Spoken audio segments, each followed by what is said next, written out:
trip was probably being out on the river and canoeing, and I learned how to make a friction fire. My favorite part of survival trip was probably the rope swing into the water.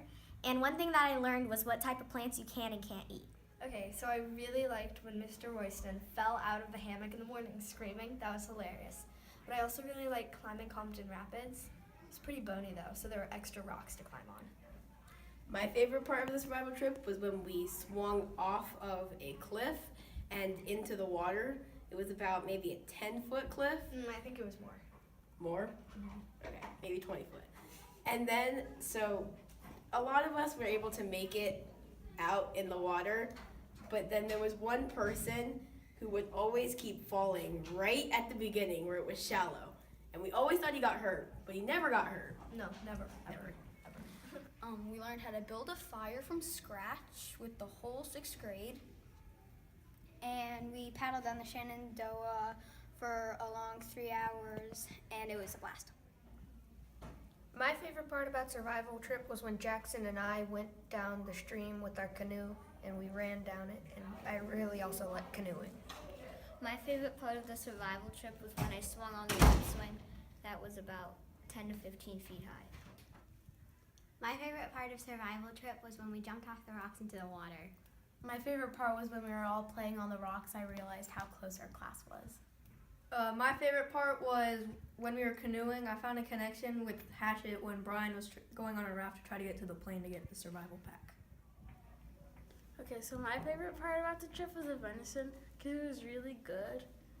I liked seeing the person making fire and learning how to make it for myself. The mud was horrifying. I know. My shoes got stuck in the mud and I had to get them out, and it took a really long time to find them. Oh, Rosalie lost her shoe in the mud. I was this deep in mud. I was about the same spot. My favorite part was when we were going through the Compton Rapids and everybody was spinning around and people were falling off their boats, and Albie jumped into me and Brian's canoe. My favorite part was getting to shoot his handmade bow.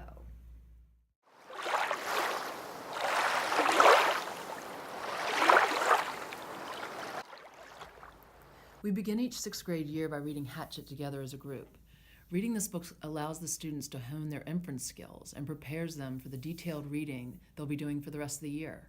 After we discuss each chapter, the students add to squares they've made in their notebooks. One square is labeled man versus nature, and the other square is labeled man versus self.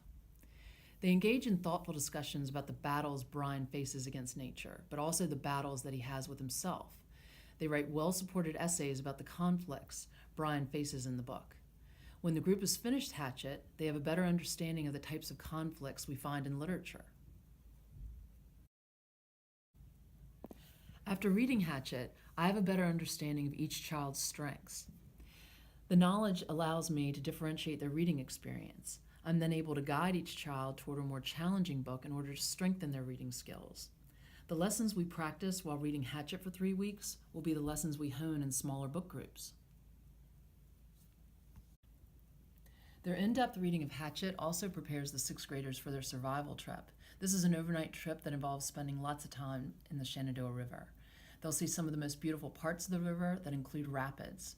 They camp in a private area across from tall cliffs that look over a calm part of the water. It becomes their private swimming pool.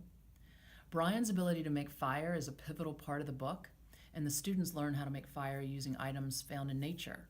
While Brian remained alone in nature for 54 days, our students spend 2 beautiful days kayaking, canoeing, making arrowheads and blow darts, practicing archery, and sleeping under the stars. Everything that Brian did in the book.